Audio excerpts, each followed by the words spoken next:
Muy buenos días. Sea bienvenido a este tiempo devocional en el que estamos conociendo a Dios mientras caminamos con Él. Quiero invitarlo a que abra su Biblia allí en la carta del apóstol Pablo a los Romanos, en el capítulo 1, y vamos a estar leyendo desde el versículo 21 al versículo 23.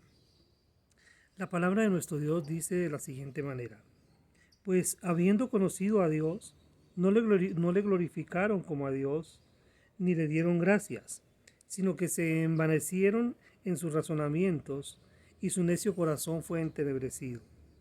Profesando ser sabios, se hicieron necios, y cambiaron la gloria del Dios incorruptible en semejanza de imagen de hombre corruptible, de aves, de cuadrúpedos y de reptiles. Podemos ver en este texto de la carta del apóstol Pablo cómo él describe la manera como el ser humano llegó a la idolatría. ¿Por qué llega el ser humano a la idolatría?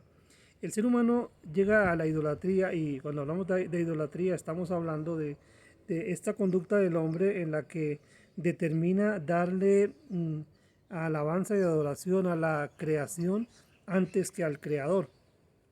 Y el hombre llega a la idolatría sencillamente por una conducta necia, por una conducta vana. Dice que ellos se envanecieron en sus razonamientos. Lo primero es que empieza a tratar de dar explicaciones razonables o racionales a lo que observa y que no puede entender. Cuando el hombre trata de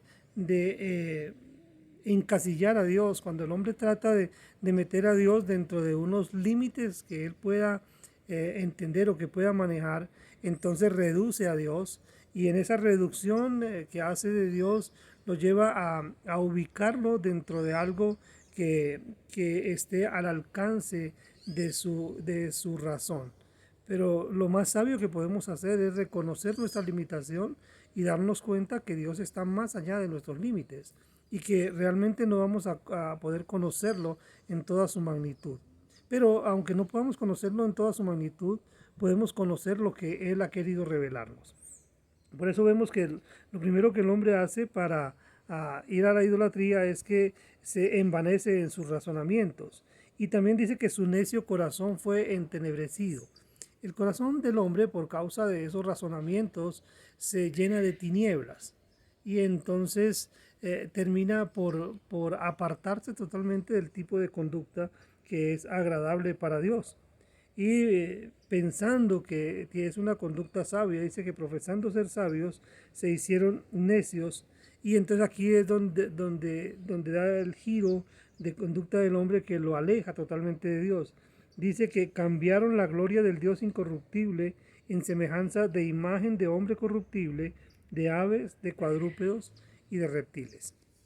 Observamos entonces que el hombre, en lugar de agradecer a Dios, en lugar de darle también la gloria por la creación hermosa que ha hecho, el hombre, en lugar de reconocer su pequeñez y la magnitud enorme de nuestro Dios, entonces el hombre se dedicó a la idolatría. Entonces buscó en la creación aquellas cosas que lo impactan por su poder o por su tamaño, y empezó a adorar esas cosas. Vemos cómo entonces en muchas culturas existe la adoración del sol, por ejemplo. Entonces observaron el sol, lo vieron allá tan grande, tan majestuoso en el firmamento, con despidiendo ese calor, esos rayos tan fuertes que calientan la tierra, y dijeron, ese debe ser Dios, y entonces determinaron adorarlo como si fuera Dios.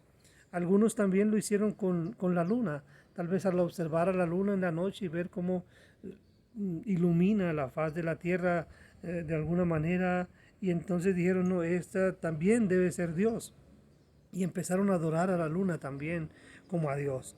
O empezaron a observar los vientos fuertes que tal vez tumban árboles, vientos que levantan grandes olas, vientos que tumban cosas, y dijeron, hay mucho poder y no podemos contenerlo, debe ser Dios.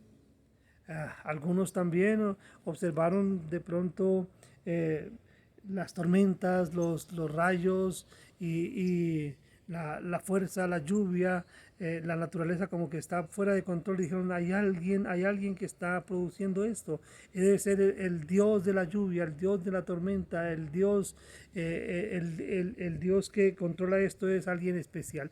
Y empezaron como a tener diferentes dioses para cada evento de la naturaleza o para cada cosa donde ellos veían el poder. Empezaron a pensar, eso debe ser Dios. Por eso es importante que nosotros reconozcamos en esta mañana que eso es una conducta necia que hace que el hombre se aparte de Dios. Que ese tipo de conducta se ha dado en los seres humanos por causa de un razonamiento vano. Y lo mejor que podemos hacer entonces es volver nuestra mirada al Creador. Volver nuestra mirada al Creador y adorarlo, porque Él es el único digno de ser adorado. Y quiero que estemos pensando para memorizar en esta mañana, en este versículo 21, que dice, pues habiendo conocido a Dios, no le glorificaron como a Dios, ni le dieron gracias, sino que se envanecieron en sus razonamientos y su necio corazón fue entenebrecido. Vamos a tomar este versículo para memorizarlo y cada vez que observemos la creación, entonces nos alejemos de la adoración de esa creación y al contrario, nos enfoquemos en la adoración al Creador. Dios continúe bendiciendo su vida y continúe guiándole para que usted pueda hacer la voluntad de Dios todos los días de su vida. Dios le bendiga.